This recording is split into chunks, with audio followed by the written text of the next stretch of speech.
So after a low side slide, my Purigan AFS 18 suffered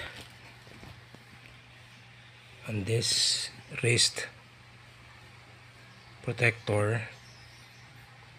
I drop on my right side and this is the left hand. Somehow I got scratches there, but on the friction pads on the palm meron. Then dito sa second layer, outer layer na leather, wala. However, the right hand took the most. So nasira yung outer layer na leather. Ginupit ko na rin yung foam, may foam dyan eh. I think you can still see it there, you know, may foam. Then surprisingly, meron another layer ng leather sa loob. So ganda, akala ko tela lang yung outer inner lining niyan, pero may tela pa rin kasi malambot yung sa loob eh. Then itong friction pad, yan, dami na natanggal dyan. Then sa wrist wala. Then ni protector ko, yun, yung dumali. Yan. Then sa right side, somehow I can't remember na I'm on my knees when the slide happened. It's actually very fast and very non-dramatic, pero ang daming tama, oh, lalim na ito.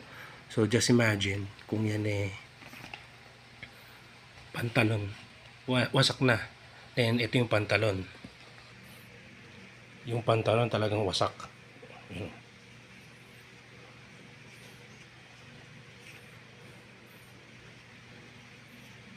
So buti na lang meron pa akong short sa loob, so merong rashes. Then ito yung frame sliders natin, maybe around 10 by 30 cm ang nawala. Yan, so once na nag-slide, lumuluwag yung buong assembly na yan. So nire-tighten ko. Then ito, iti-twist ko para meron tayong fresh side dito for the next slide.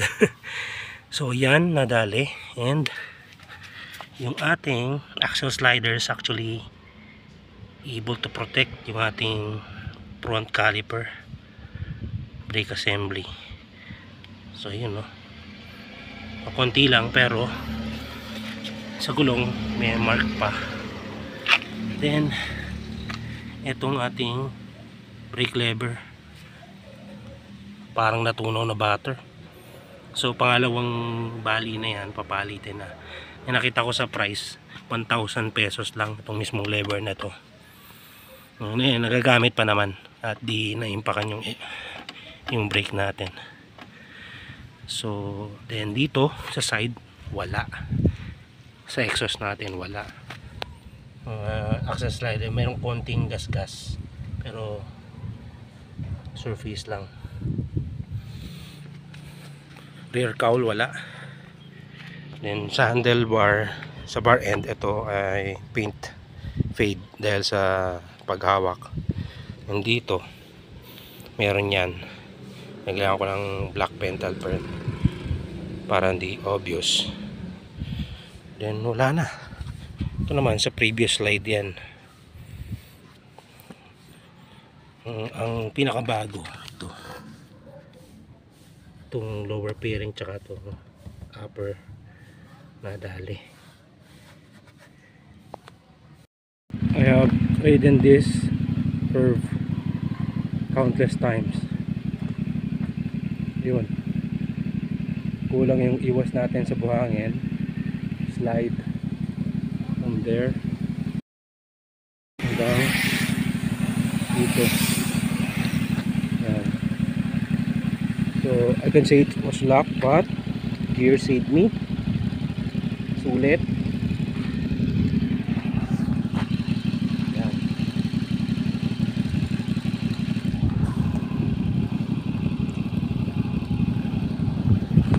Somehow maring dito. Then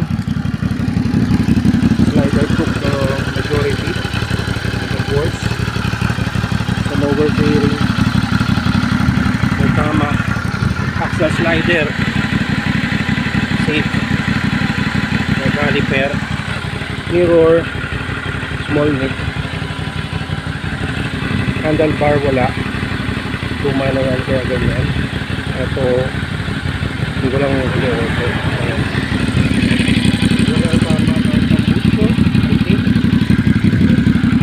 Axle slider meron,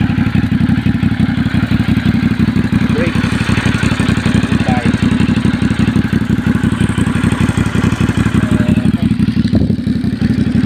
pants, goodbye, box, boots, okay. So this is actually after a corner, so on my way up on a straight. So I think dito nagsimula yung slide, oh. Then ito yung rear wheel, ito yung front wheel. Yeah, I think ito katawan ko na to. Then umabot dito yung motor. So maybe 10 bike lengths.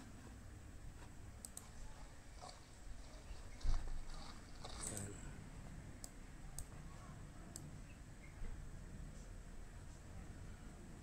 So nalayo ako yung gilid, pero yung partial dito, patches ng buhangin, yan ang nakadali. So the previous week when I reviewed, wala pang ano dito, debris. Pero nung umakyat ako, nakita ko na yan. So nalimutan ko lang. So dapat merong mental note na yung curve na yon hindi pwedeng kumilid masyado. So ito yung I have ridden this curve countless times. So from this you cannot see yung debris talaga kung dun sa kabila. So dito tayo inabot, oh, yun. So I have run this over and over sa utak ko. Lagi akong ingat sa slide, sa mga buhangin.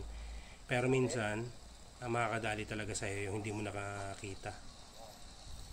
So when the slide happened, actually I still remember, medyo inclined pa ako nun eh. Pero patayo na ako. Walang kadrama-drama.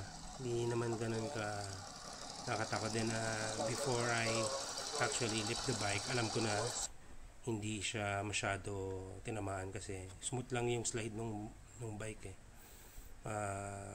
Talagang sinalo nung slider.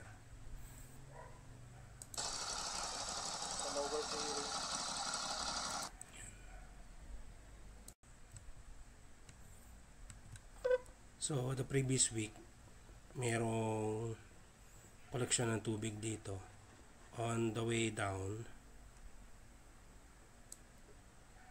ito yung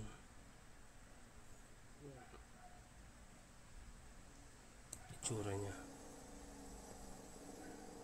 Dito yung buhangin, nasa kabila. And then if we then ito naman yung downhill. So from here actually, from this side, you won't know kung may buhangin talaga doon. You will see etong side na to. Pero dahil sa railings na to, tsaka ng barriers na to, yung makikita, you might see etong corner na to.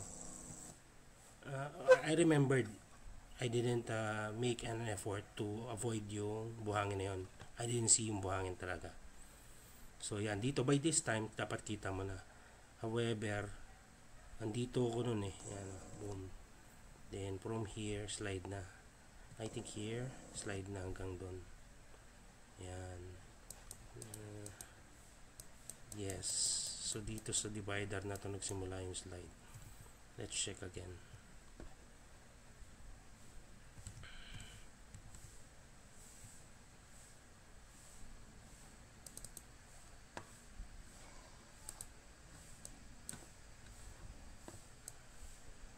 Doon na pala sa may pangalaw sa huli na from here. Ito, tama, ito nga, pangalaw sa huli. So, dito nagsimula yung slide. Exit na ng corner. So, upright na ako dito. Pero, dali pa rin. Ganun talaga. But, the main thing is, yung investment natin sa gear, kahit wala pa tayong motor, unahin natin yung gear. Because, we expect, that's just a matter of time, hihiga tayo. Mag-i-slide tayo. Siyempre, madalas sa parking, sa mga slow speed corners, pero pagka sa mga ganito, is just a matter of when. Lahat tayo makakaslide. So, pang ilang slide ko na ba to? Hindi ko na mabilang. Marami kasi yung mga minor lang, pero ito yung medyo mahaba-haba ng konti. And walang fear, walang pagsisisi. Ang nandun lang ay thankfulness na I did my part in wearing protective gear at installing protective gear sa motor. And I came out with maybe 1,000 peso of cost dun lang sa brake. Lever lang ang papalitan. So, invest tayo sa gear. Marami namang mura na ngayon na good quality na rin. So, pa ilang gloves ko na yan. I think pangatlo na. Mga simpleng biking gloves lang yung gamit ko dati. Isang dapa lang, upod na. So, eto medyo slide pero magagamit pa talaga. Hindi po upod yung mga friction pads niya.